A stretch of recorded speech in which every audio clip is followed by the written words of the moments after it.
Welcome to SVRK 9 news channel.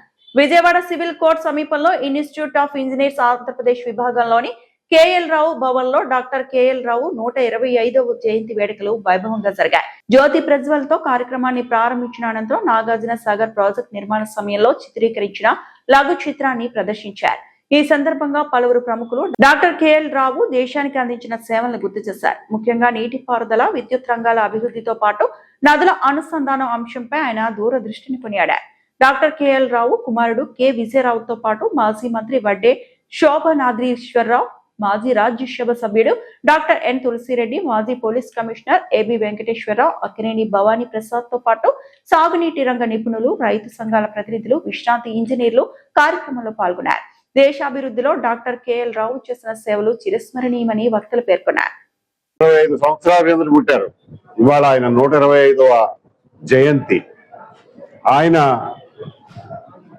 భారతదేశం మొత్తంలోనూ, మరీ ముఖ్యంగా ఆంధ్రప్రదేశ్ లో, మరీ ముఖ్యంగా కోస్తా ఆంధ్రప్రదేశ్ లో, ఇంకా ముఖ్యంగా కృష్ణా జిల్లాలో అన్నం తినే ప్రతివాడు గుర్తుంచుకోవాల్సిన మనిషి.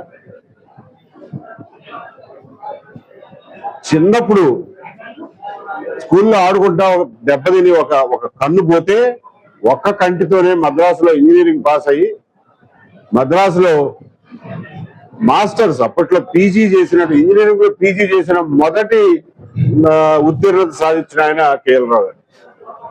తర్వాత ఆయన ఇంగ్లాండ్ వెళ్ళి బర్మింగ్హామ్ లో యూనివర్సిటీలో PhD చేశాడు.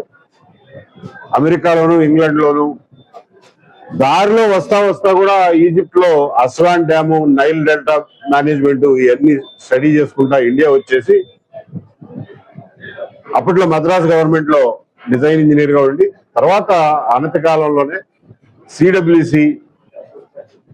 చైర్మన్ గా, తర్వాత irrigation board, central irrigation board chairman గా చేసి 62లో మొదటిసారి విజయవాడ ఎంపీగా ఎంపికై 62లో ఎంపీ అయ్యాడు. 63లో సెంట్రల్ ఇరిగేషన్ మినిస్టర్ అయ్యాడు.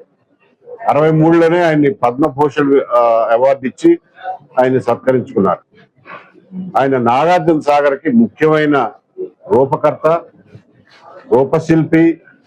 అసలు ఆ ప్రాజెక్ట్ ఇక్కడ కట్టడానికి కూడా కారణం సగం ఆయనే. CWCలో ఉండి నందికొండలో కట్టేలాగా చేసింది కూడా ఆయనే.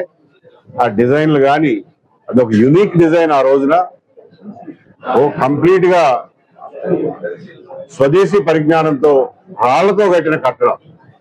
సో అంత మోక్షగుండ విశ్వేశ్వరయ్య గారి తర్వాత ఈ దేశం ప్రొడ్యూస్ చేసిన అంత గొప్ప ఇంజనీర్ ఎవరైనా ఉన్నారంటే KL రావు గారే.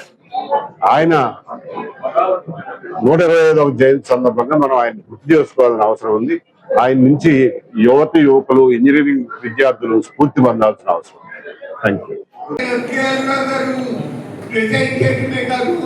ఆయన పరిరక్షించి నిర్మింపజేశాడు కాబట్టి ఆనాడు ఎస్టిమేట్ వేసినటువంటి వరద కన్నా కూడా ఎక్కువ 2009లో వచ్చిన ఆ ప్రాజెక్టు, ఆ డ్యామ్ నిలబడిందంటే ఆ మహానుభావుడు పుట్టినవి.